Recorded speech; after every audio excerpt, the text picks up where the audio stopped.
Então vamos lá, abra a sua Bíblia, Evangelho de Marcos, o capítulo de número 8. Vamos ler versículos 22 até o versículo de número 26.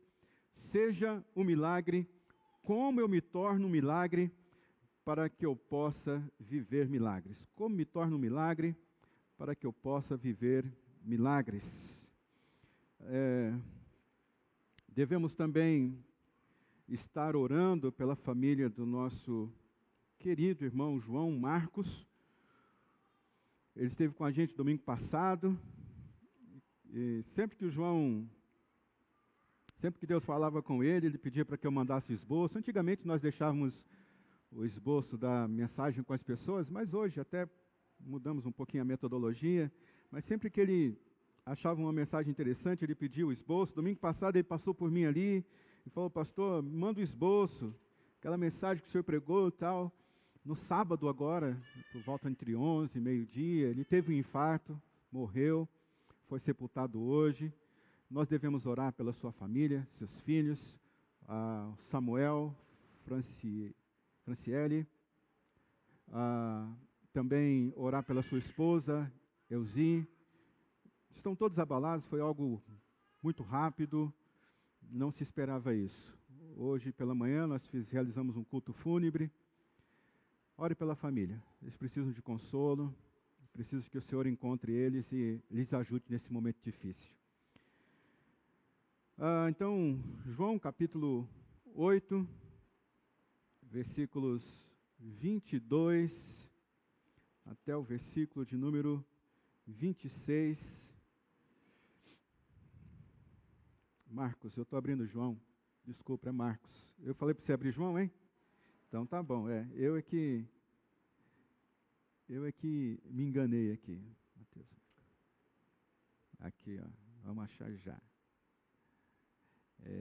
Rapaz, está pensando o quê? Pronto. 22, versículo 22 diz assim: eles foram para Betsaida, ou Betsaída, a gente não sabe exatamente como traduzir essa palavra. E algumas pessoas trouxeram um cego a Jesus, suplicando-lhe que tocasse nele. Ele tomou o cego pela mão, o levou para fora do povoado, e depois de cuspir nos olhos do homem, impondo-lhe as mãos, Jesus perguntou: você está vendo alguma coisa? Ele levantou os olhos e disse: eu vejo pessoas, elas parecem árvores andando. Então, mais uma vez, Jesus tocou as mãos sobre os olhos do homem. E então os olhos foram abertos, e a sua vista lhe foi restaurado. E ele via tudo claramente. E Jesus mandou-o para casa, dizendo: não entre no povoado. Você pode orar comigo? Pai amado, nós nessa noite queremos que a Tua palavra fale conosco, queremos que a Tua palavra ela seja aquele instrumento divino que faça um raio-x, um diagnóstico na nossa vida. Que o Senhor aplique essa Tua palavra que é poderosa sobre os nossos corações e a torne relevante, transformadora. Hoje seja um dia onde, ao encontrar a Tua verdade, nossa vida se ajuste a ela. Ao encontrar a Tua verdade, a nossa vida encontre dias melhores, uma situação melhor, uma condição melhor.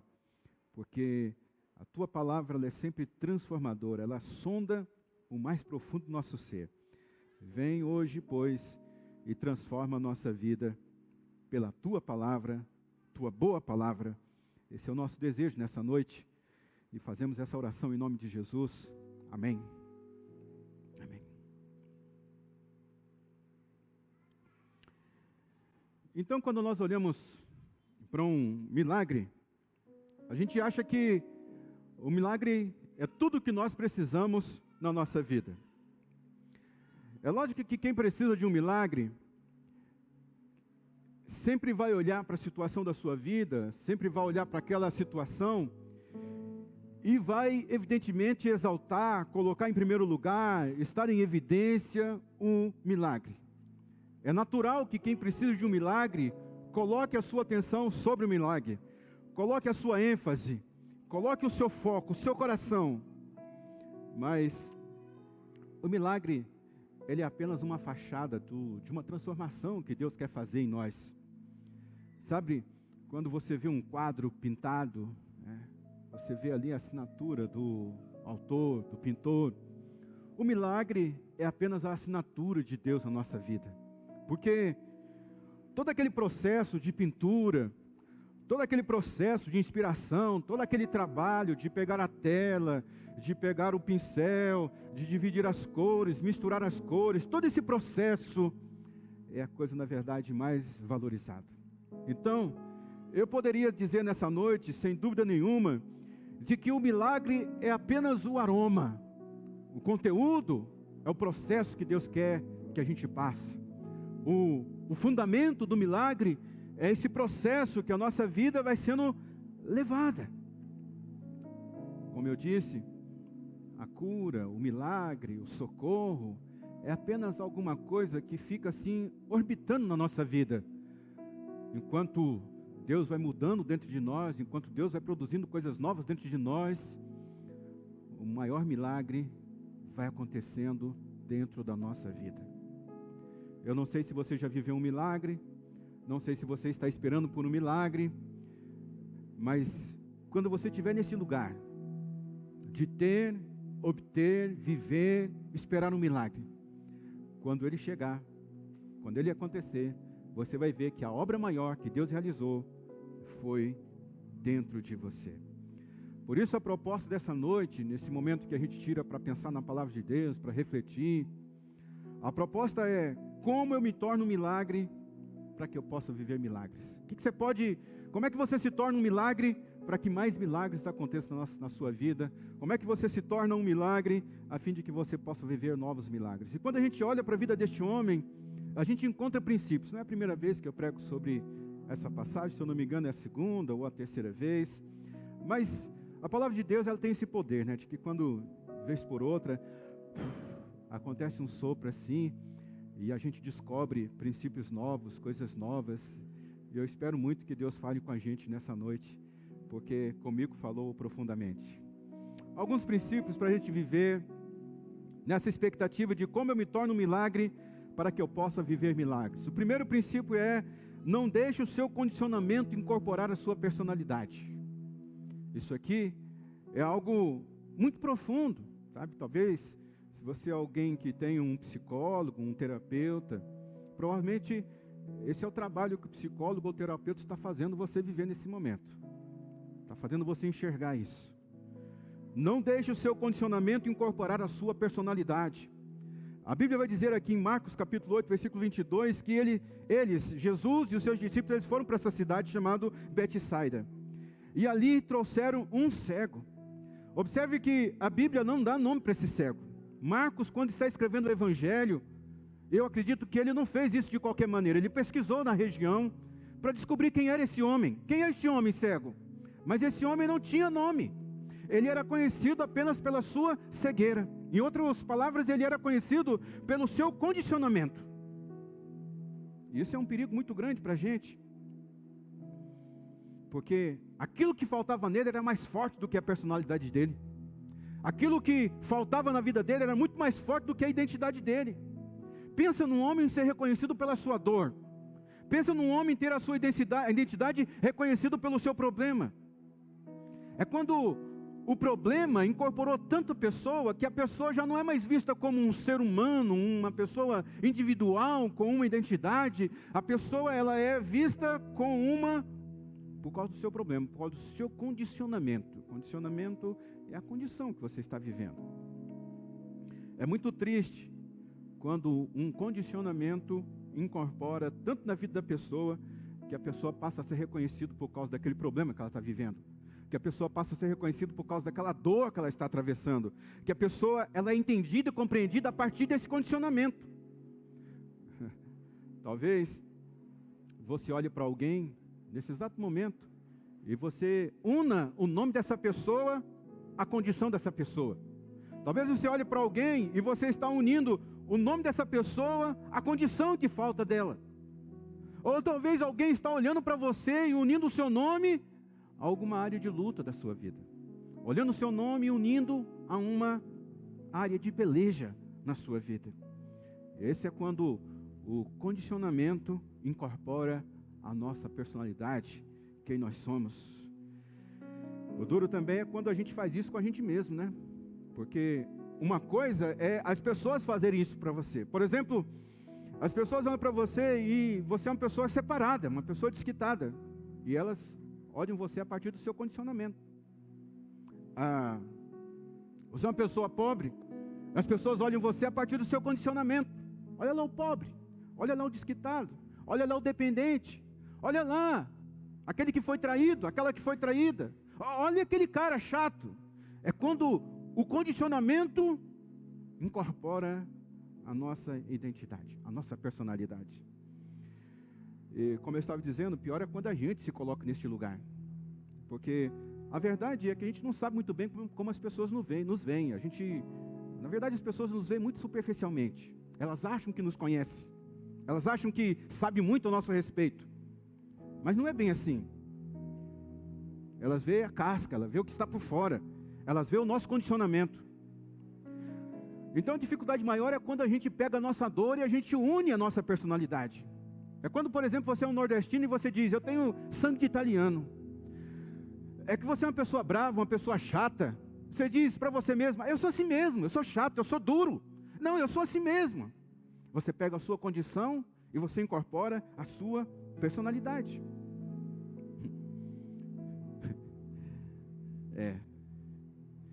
A gente não percebe que ao fazer essas brincadeiras com a gente, ao dizer essas coisas, a gente vai incorporando essa condição. Você não é uma pessoa brava, você não é uma pessoa ranziza. Na verdade, o que está acontecendo com você é que você não consegue ter domínio próprio. É que você não está conseguindo permitir que o Espírito Santo de Deus produza frutos. De lá de Gálatas, capítulo 5. Lá tem o domínio próprio, tem a mansidão, tem a bondade, benignidade. É isso que está acontecendo. É que você não chegou num lugar ainda onde você diz, eu preciso mudar, Deus, eu não posso continuar dessa forma. Então você se reconhece como uma pessoa zangada, como uma pessoa ruim. Eu sou assim mesmo, eu digo a verdade, eu não estou nem aí. É quando a condição incorpora a personalidade. Quando a gente compara esse cego aqui, de Marcos capítulo 8, com o cego de Marcos capítulo 10, porque cegueira foi um dos milagres que Jesus mais realizou no Novo Testamento, quando ele esteve aqui, evidentemente. E você vai ver isso muito aqui no Evangelho de Marcos. Quando a gente compara esses dois cegos, esse cego de Marcos capítulo 8, ele não tem um nome, porque ele já incorporou a falta dele e a sua personalidade. Ele era cego. Mas quando você chega lá em Marcos capítulo 10, você tem o cego Bartimeu. E o cego Bartimeu é esse cara que ele olha para o seu condicionamento, ele não tem vergonha, ele diz, filho de Davi, tem misericórdia de mim. O cego Bartimeu, diz a palavra, que ele estava no caminho e ouviu Jesus passando, ouviu o barulho. Esse cego de Marcos capítulo 8, tiveram que alguém trazer até ele, até Jesus. E como é lindo, como é bonito. Eu gosto muito de falar com pessoas que, quando eu vou aconselhar, quando eu vou conversar, ela olha para a sua condição e diz, Senhor, pastor, eu preciso muito da ajuda de Deus, eu preciso de um milagre, eu preciso que algo aconteça, eu dependo de Deus. É diferente de você conversar com uma pessoa assim que, sabe, olha para a sua condição, mas ignora o fato de que aquela condição só se muda, só se pode mudar se Jesus entrar nessa causa, se Jesus estiver ali. Então, quando eu olho para cego Bartimeu e vejo ele clamando, filho de Davi, tem misericórdia de mim, e os discípulos estão perto dele, dizem assim, fica quieto.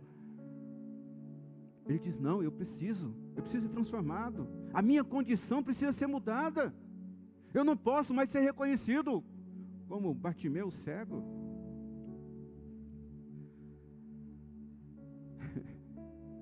A gente só grita para Deus, Jesus, filho de Davi, tem misericórdia de mim, quando a gente chega num lugar da nossa vida onde tudo é tudo ou nada, onde a gente chega naquele estágio que, se Deus não fizer algo agora, nosso futuro, meu futuro vai estar comprometido. Se Deus não tiver misericórdia de mim, a minha condição não vai ser mudada. Sabe, talvez essa seja a sua condição hoje. Você está tão condicionado que essa sua condição já se tornou a sua personalidade. Talvez você possa fazer como o cego Bartimeu, levantar a sua mão hoje e dizer: Jesus, filho de Davi, tem piedade de mim, tem misericórdia de mim. Ah, pastor, mas eu sou uma pessoa reservada.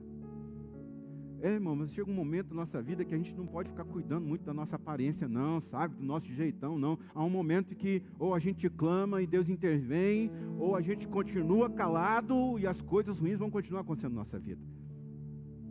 Porque algumas coisas dentro de nós têm que ser transformadas. E como eu disse, o milagre é apenas a assinatura de Deus. O processo é a coisa fundamental. A maneira como tudo está acontecendo é o processo fundamental. Um outro princípio que eu aprendo aqui, como eu me torno um milagre, para que eu possa viver milagres, é: ame uma pessoa mais do que o seu próprio conforto. Ame as pessoas mais do que o seu próprio conforto. A Bíblia vai dizer aqui que algumas pessoas trouxeram o cego. Observe que esse cego, ele estava tão prostrado no seu problema, ele estava assim tão caído, ele estava tão sem força, ele não tinha forças para ir até Jesus, ele não tinha forças como o cego Bartimeu para poder clamar. Às vezes, irmãos, nós olhamos para uma pessoa e a gente cobra muito dela. Às vezes a gente olha para as pessoas e a gente cobra coisas que as pessoas não conseguem realizar. Aquele cego, esse cego de Marcos capítulo 8, ele não conseguia clamar, mas o cego de Marcos capítulo 10, que é o cego Bartimeu, ele tinha condições de clamar. Mas em algum momento da nossa vida, nós vamos encontrar pessoas que nós vamos precisar levar até Jesus, porque por elas mesmas, elas não vão ter condições. Você não pode esperar que alguém corra quando ela não tem perna para correr. Você não pode esperar para uma pessoa que ela te ouça quando o ouvido, a mente dela está confusa.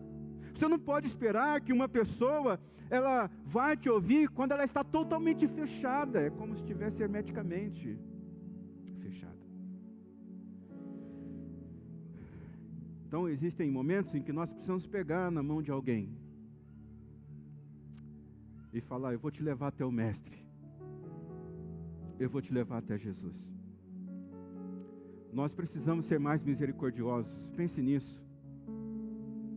Precisamos olhar para as pessoas com mais misericórdia, porque tem pessoas que estão num estado de prostração tão grande, tem pessoas que estão assim, emocionalmente fracas, espiritualmente esgotadas, gente que você precisa pegar na mão e dizer: eu vou te levar até Jesus, hoje eu vou te levar até o Mestre, hoje eu vou te apresentar o Salvador.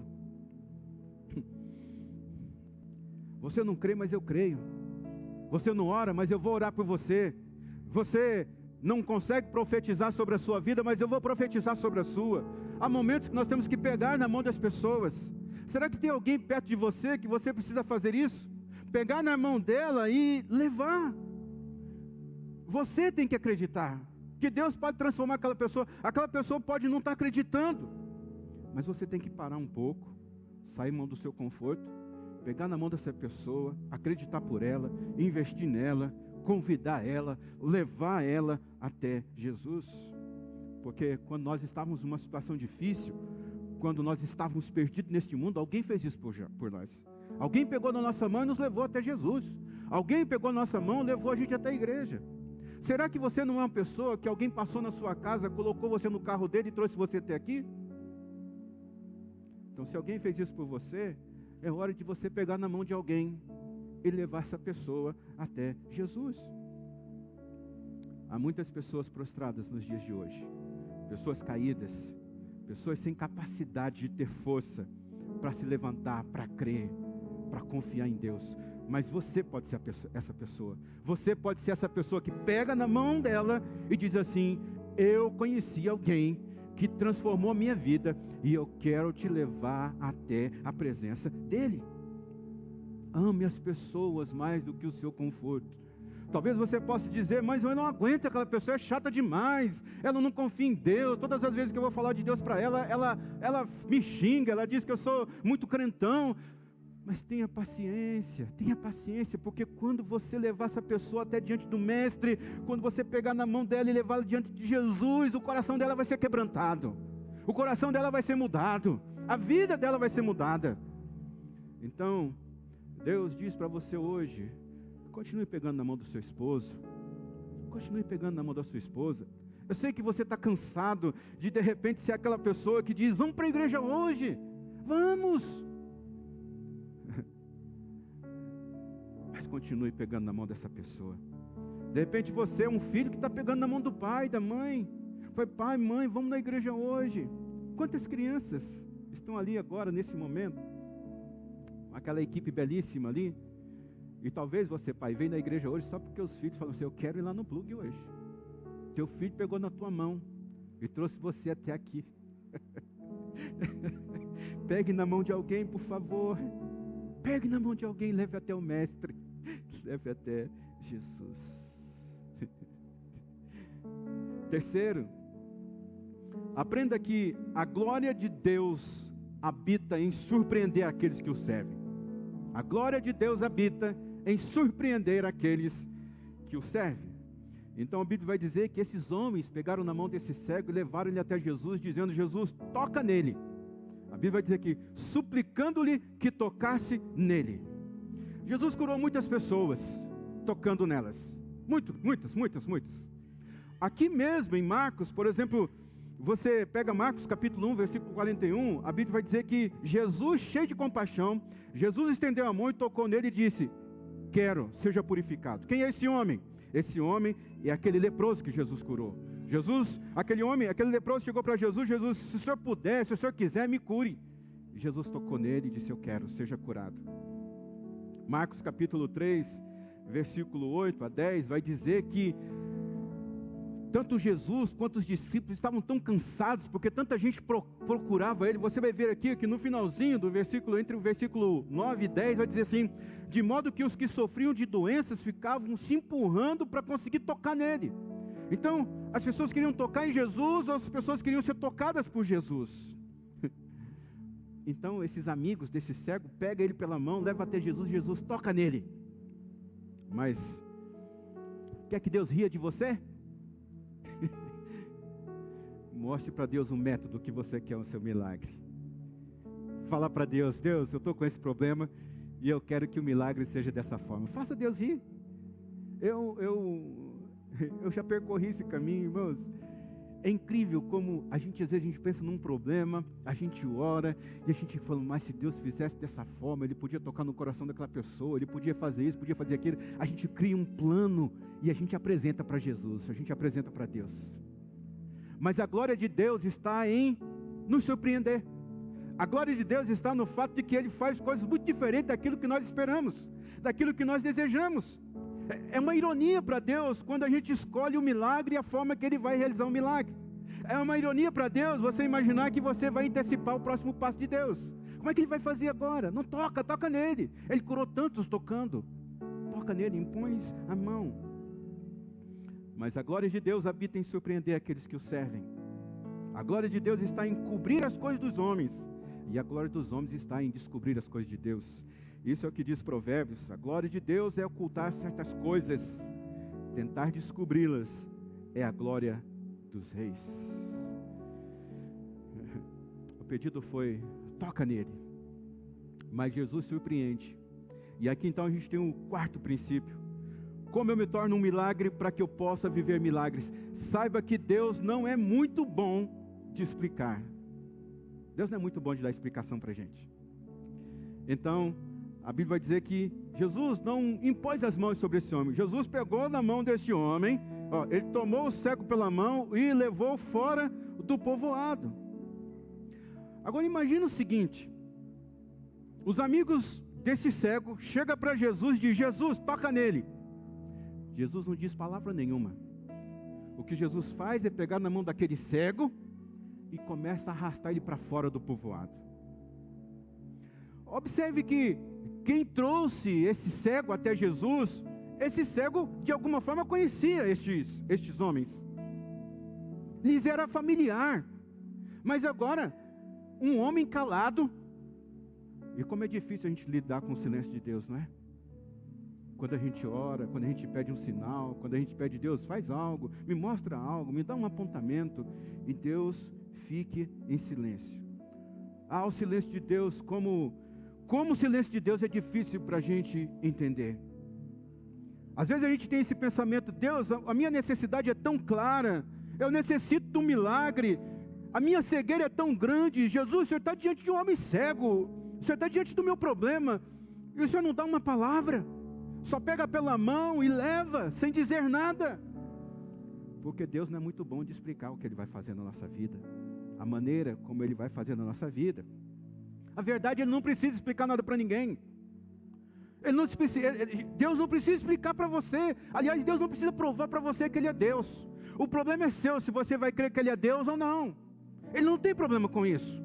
Deus não tem problema. Se você olhar para Ele e falar assim: não confio em Deus. Isso daqui, esse negócio de Bíblia, isso aqui é negócio de gente doida. Isso aqui é gente bitolada. Isso aqui é gente boba. Ele não tem problema com isso. Jesus não tem problema de autoestima.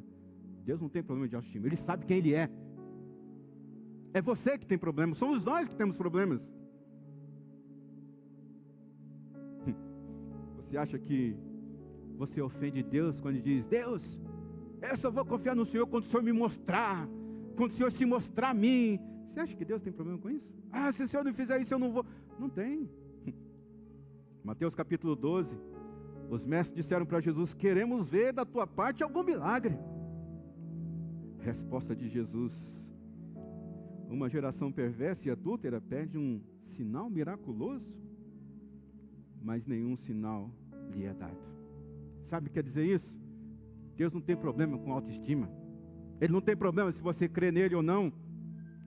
Enquanto você está aí no seu canto zangado, enquanto você está nessa berlinda do silêncio de Deus, Ele não está parado.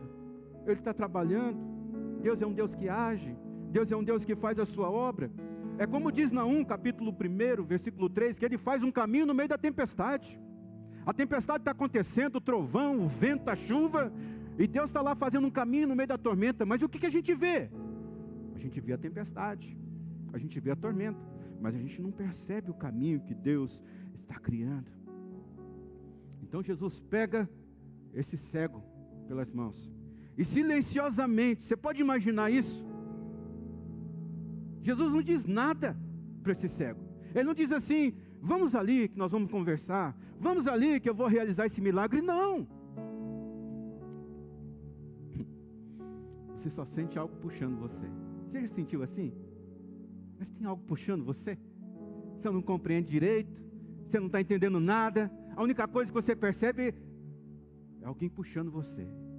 É alguém puxando você. Talvez você não acredite nisso, mas o lugar onde você está hoje, os avanços que você tem tido na sua vida, é porque Deus tem dado alguns puxões divinos na sua vida. Você não está enxergando Ele, Ele está em silêncio, mas Ele continua trabalhando.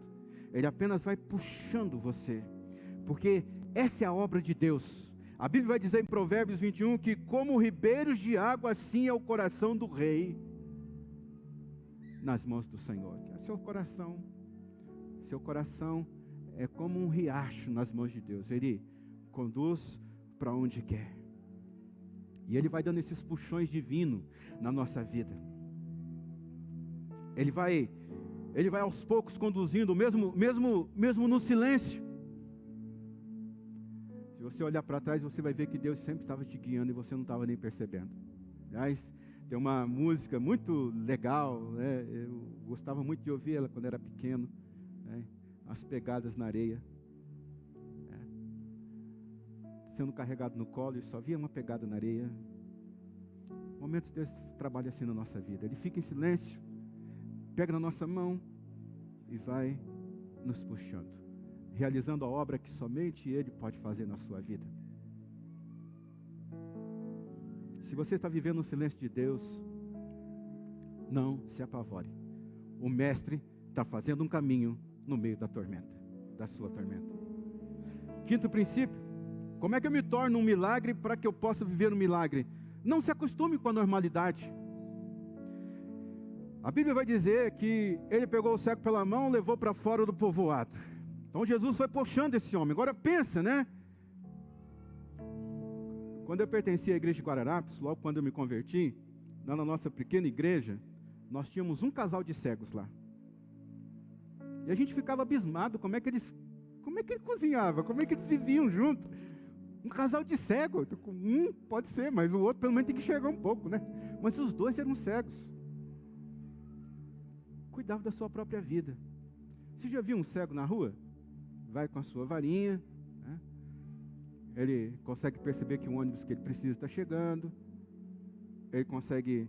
Por quê? Porque o cego, ele vai desenvolvendo algumas habilidades, né? Os seus ouvidos, sua audição fica mais apurada, a sua percepção fica mais apurada. Você pode ir na casa de uma pessoa cega e ele vai abrir a gaveta e vai pegar a colher no lugar certinho. Ele desenvolve algumas habilidades.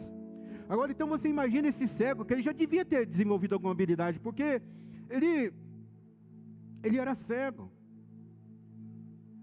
As mãos dos amigos ele reconhecia, mas a mão de Jesus não reconhece. Quem é esse homem? Mas ele já havia estar acostumado tanto com a normalidade, né? Ele já sabia onde ficava o barzinho da esquina, ele sabia onde ficava a vendinha, ele sabia o lugar que ele podia sentar e pedir esmola.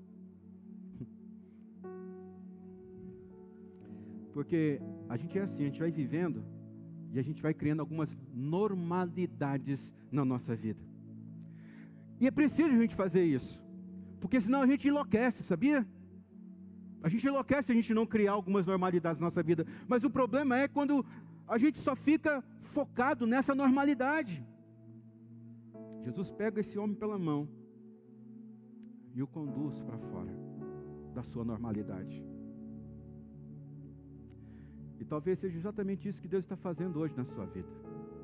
Te pegando pela mão e conduzindo você para fora da sua normalidade. E por que Deus faz isso com a gente? Não explica, não se revela, fica em silêncio. Apenas pega a gente e vai puxando, e vai conduzindo. Porque Ele quer aumentar a nossa capacidade de confiar nele. Ele quer aumentar a nossa capacidade de crer nele. Será que você é capaz de confiar em Deus no escuro? Será que você é capaz de confiar em Deus quando você está vivendo aquela situação, você não está entendendo nada? Ainda assim você é capaz de continuar confiando em Deus? Será que você sente os puxões divinos na sua vida, te levando para o caminho que Ele quer, te conduzindo para o ápice, para o destino da sua vida? Você consegue sentir isso? Eu pude acompanhar algumas pessoas nessa pandemia, como as suas vidas foram viradas de cabeça para cima, para baixo, sei lá como é que chama. Elas estavam acostumadas com uma situação e de repente tiveram que mudar. Elas estavam acostumadas com um certo ganho, daqui a pouco teve que mudar.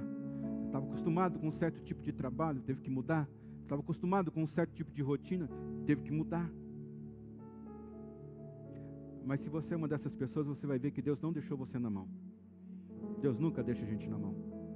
Porque se cumpre na nossa vida o que está escrito em Salmo 37, versículo 25. Eu fui jovem e agora eu sou velho e eu nunca vi um justo desamparado, nem um filho, nem os seus filhos mendigando o pão. Deus está cuidando de você. Deus está cuidando dos seus. Você pode não estar entendendo, você pode não estar assim, tendo tudo. Talvez você está recomeçando hoje, você está mapeando, você está conhecendo um novo lugar que Deus te levou, você está tentando entender, você está tentando compreender, está meio escuro ainda, mas a questão é, não largue na mão de Deus, segura na mão de Deus e vai, deixa Deus te guiar, confia nele. Quando essa obra de arte terminar, essa pintura, esse milagre, e Deus for lá apenas colocar a assinatura dele, isso vai ser muito valioso na sua vida. Esse processo vai ser muito valioso na sua vida. Não largue, não largue, não largue da mão de Deus. Não largue da mão de Jesus. Não largue. Segura na mão e vai. Sexto, como é que eu me torno um milagre para que eu possa viver milagres? Saiba que existem lugares que são nocivos para você. E ele tomou pela mão o cego, levou para fora do povoado. Jesus teve que tirar esse cego do povoado, você já ouviu essa história. Mas por que Deus está dizendo para você nessa noite que tem lugares que são nocivos para você? Tem lugares geográficos que são nocivos para a sua vida. Tem lugares existenciais, coisas que você faz e você se sente naquele lugar, mas aquele lugar é nocivo para você. Tem lugares emocionais que você pode estar vivendo hoje, mas que é nocivo para você. Tem lugares espirituais que pode ser um lugar onde esteja tornando você insípido, sem sal, sem gosto, sabe? Se a gente observa na Bíblia, todo milagre começou com um movimento. Por exemplo, Deus disse para Abraão: Abraão, sai da sua terra, da sua parentela, vai para um lugar, um movimento. Lá em João, capítulo 9, versículo 7, ele disse para aquele homem: vá lavar-se no tanque de Siloé, um cego. Vai, é um movimento, vai lavar-se. Quando a gente chega ali em 2 Reis, capítulo 5, versículo 10, Eliseu manda Naamã, um capitão, um general, vá lavar-se 7 vezes no Rio Jordão. A gente olha para a viúva, aqui em 2 Reis, capítulo 4, versículo 3, Eliseu diz para ela: olha, vai pedir vasilhas emprestadas, peça muitas, vá, movimento. Todo milagre envolve um movimento. Quando a gente chega aqui em Mateus capítulo 6, versículo 6, mas quando você orar, vá ao movimento, vá para o seu quarto, teu pai que ouve em secreto vai te ouvir, vai, é um milagre. Todo milagre exige um movimento. Mateus capítulo 19, versículo 21, Jesus disse: se você quer ser perfeito, disse para aquele jovem rico, vá, movimento, vende tudo, vende seus bens, dê o dinheiro aos necessitados, depois você vem e me segue. Lugares sempre vêm antes nas Escrituras. Lugares, eles são importantes. Lugares são importantes. Onde você está? Qual é o lugar que você está? Qual é o lugar que você está vivendo emocionalmente? Qual é o lugar que você está vivendo fisicamente? Qual é o lugar que você está vivendo espiritualmente? Eu acredito que o lugar da sua bênção já está preparado. Porque diz o Salmo: ali o Senhor concede a bênção da vida para sempre. O ali de Deus, o ali da sua bênção já está preparado. O lugar da sua bênção já está preparado. 7ª, como é que eu me torno um milagre? Para que eu possa ver um milagre, saiba que Deus não é nada ortodoxo em fazer milagres. Quero que você pense nisso. A gente tem que ser um pouco imaginário quando a gente lê a Bíblia. Muitos de nós perdemos isso. Quando é criança, a gente imagina o peixe engolindo Jonas. Mas quando a gente cresce, você sabe como é isso, né? A gente tem que ser um pouco imaginário quando a gente lê a Bíblia. Então, pensa nesse homem cego. Jesus pega ele pela mão, leva para fora do povoado. E quando chega lá naquele lugar da bênção, como chega lá no lugar do milagre, o que Jesus faz? Jesus cospe nos olhos daquele homem. Negócio nojento, né? Cuspir nos olhos. Você sabe que o cuspe no Antigo Testamento era uma ofensa, tanto no Antigo quanto no Novo. Uma pessoa ser cuspida, aquilo era motivo de desaprovação, de humilhação. Você tem Levítico falando isso, não vou ter tempo de ler tudo aqui, Deuteronômio capítulo 25, Jó capítulo 30, Jó chega assim a dizer: eles me detestam e se mantêm à distância, e não hesitam em cuspir no meu rosto. Tal era a condição de Jó. No Novo Testamento também o cuspe era algo assim, era uma ofensa. Jesus, quando ele está ali na via, né, carregando a cruz, aquelas pessoas estavam zombando dele, e a Bíblia diz que cuspiam nele. Mateus capítulo 26 registra isso para a gente. Então veja agora que Jesus, em alguns momentos, ele usa a saliva para poder fazer milagre.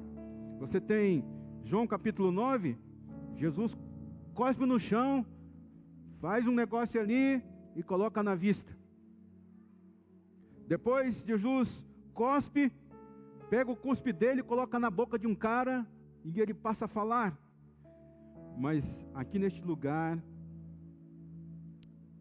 Jesus cuspiu. Eu pergunto, como é que você ficaria numa situação como essa? como é que você responderia? Eu posso imaginar, porque às vezes a gente olha para a situação que a gente está vivendo e a gente começa a falar com Deus, e a gente diz assim para Deus: Deus, o Senhor não precisa me humilhar tanto. Não é possível que o Senhor está me fazendo passar por isso, por essa vergonha, por esse constrangimento. Não é possível, Deus, que o Senhor está me deixando viver essa situação.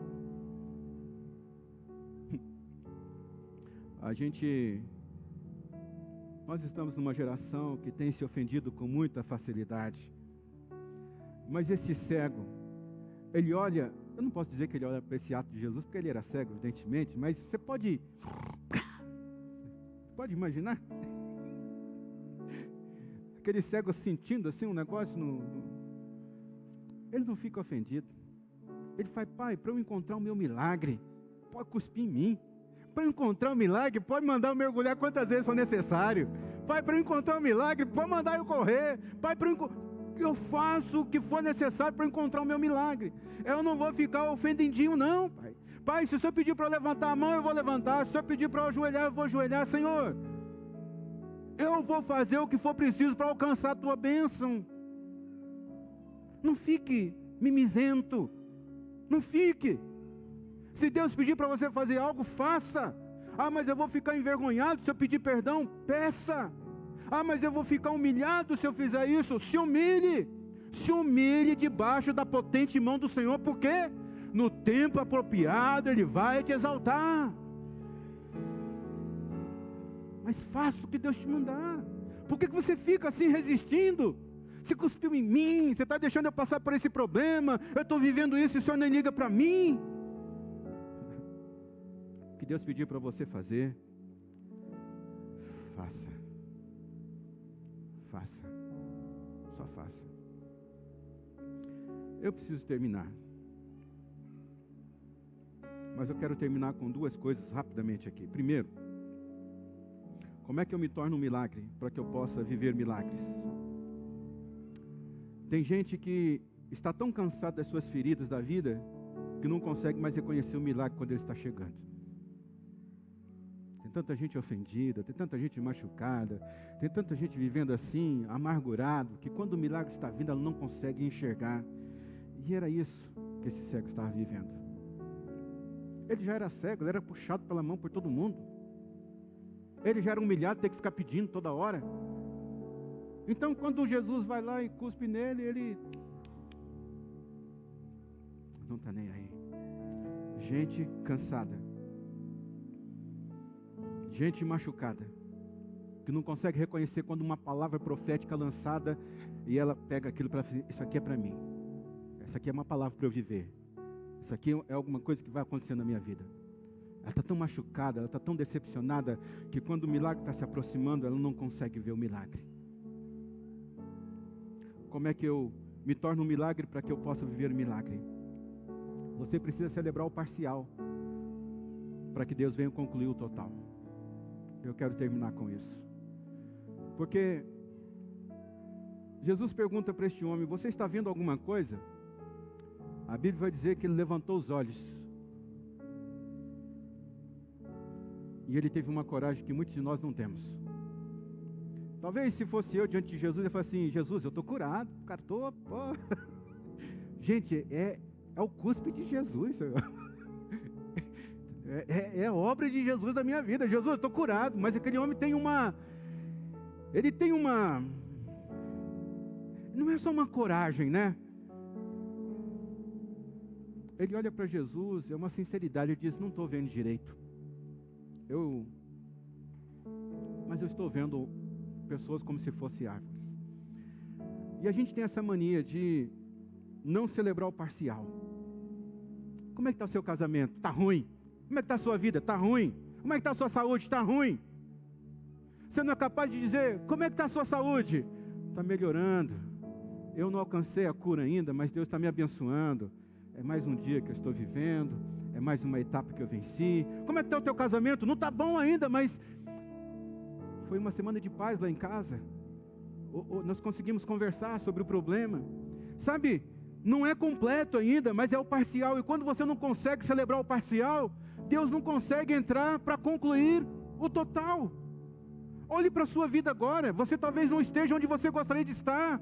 Talvez você não esteja com a fé que você gostaria de estar. Talvez você não está alcançando o que você gostaria de estar. Mas você não é o que você deveria ser. Mas você também não é mais aquela pessoa que você era antigamente. Porque Deus está trabalhando na sua vida. É tão lindo quando a gente contempla o parcial. Quando você consegue contemplar o parcial, o total de Deus está muito perto de chegar na sua vida. Eu tenho mais alguns pontos aqui, mas eu vou deixar para outro dia. Você pode colocar-se em pé, quero orar por você. Seja grato. Sua gratidão é a semente da obra que Deus vai completar na sua vida. Deus, Ele age naquelas pessoas que celebram aquilo que já foi feito. Eles não estão tristes por aquilo que ainda não foi feito. Eles já celebram mesmo por causa dos seus pequenos avanços. Eu quero dizer para você hoje, meu amigo, Deus está agindo na sua vida. Deus está fazendo uma obra. Você pode não estar ouvindo, você pode não estar vendo, mas eu tenho certeza que você está sentindo os puxões de Deus. Você está sentindo de alguma forma que a mão do poderoso está te conduzindo. Você não sabe para onde está indo. Você não sabe como é que vai terminar essa história. Mas Deus está fazendo o trabalho dele. Lembre-se disso. O milagre é só a assinatura de Deus no final de toda a obra que Ele vai fazer na sua vida. De tudo aquilo que Ele está executando agora na sua vida. Então eu convido você nesse momento a fechar os seus olhos. Feche os seus olhos.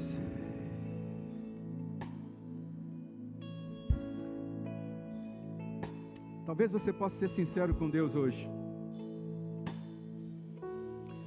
Você sabe que o Senhor não deu ainda a pincelada final no seu sonho, na sua cura, no seu milagre.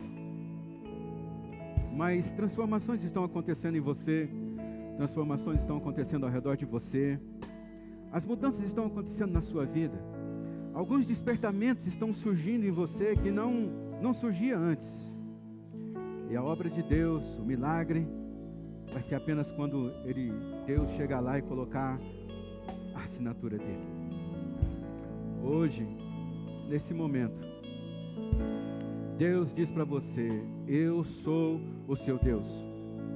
Hoje, eu olho para você e vejo a minha obra na sua vida. Hoje, Deus diz para você: eu olho para você e eu vejo aquilo que eu sonhei para a sua vida.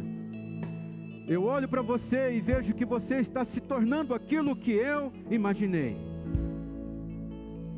Até quando você vai ficar correndo atrás de migalhas das pessoas que não celebram você? Até quando você vai ficar mendigando pelos cantos do povoado? Até quando você vai ficar esperando que alguém te dê atenção para te levar ao teu destino? Eu estou pegando nas suas mãos. Eu te tirei dos confins da terra. Eu tirei você dos recantos mais distantes. Eu te chamei.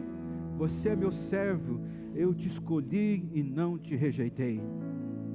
Por isso não temas, eu estou com você. Não tenha medo, eu sou teu Deus. Eu te fortalecerei, eu te ajudarei. Eu segurarei na tua mão, com a minha mão direita vitoriosa. Todos os que te odeiam certamente serão humilhados e constrangidos. Aqueles que se opõem a você serão como nada e perecerão. Embora procure os seus inimigos, você não os encontrará. Os que guerreiam contra você serão reduzidos a nada. Pois eu sou o Senhor, o seu Deus, que o segura pela mão direita e diz: não temas, eu te ajudarei. Não tenha medo, eu te ajudarei, declara o Senhor, o seu Redentor, o Santo de Israel. Hoje, Deus te leva ao encontro da graça dele. Hoje Deus pega você pela sua mão e te conduz debaixo do favor dele. Hoje Deus deixa claro para você que Ele te escolheu e Ele está contigo até o fim. Ele nunca te rejeitou, Ele nunca te abandonou. apesar do silêncio, Ele está pegando na tua mão e conduzindo você para o milagre que você espera. Pai, que essas palavras encontrem um lugar no coração dos teus filhos e filhas, e faze a obra que está designado pelo Senhor na vida de cada um de nós. Glorificamos e exaltamos o teu nome por aquilo que o Senhor já fez. Celebramos os pequenos avanços, as pequenas mudanças, porque eu sei que algo grandioso e poderoso o Senhor está concluindo em nossas vidas. Que o amor de Deus, que a graça do nosso Senhor Jesus Cristo e a consolação do Espírito Santo de Deus esteja sobre nós para todos sempre, em nome de Jesus, amém. Uma semana de vitória para você, uma semana onde Deus te pegue pela mão e você sinta, perceba os puxões de Deus te conduzindo para a sua vitória, te conduzindo para o seu milagre, em nome de Jesus.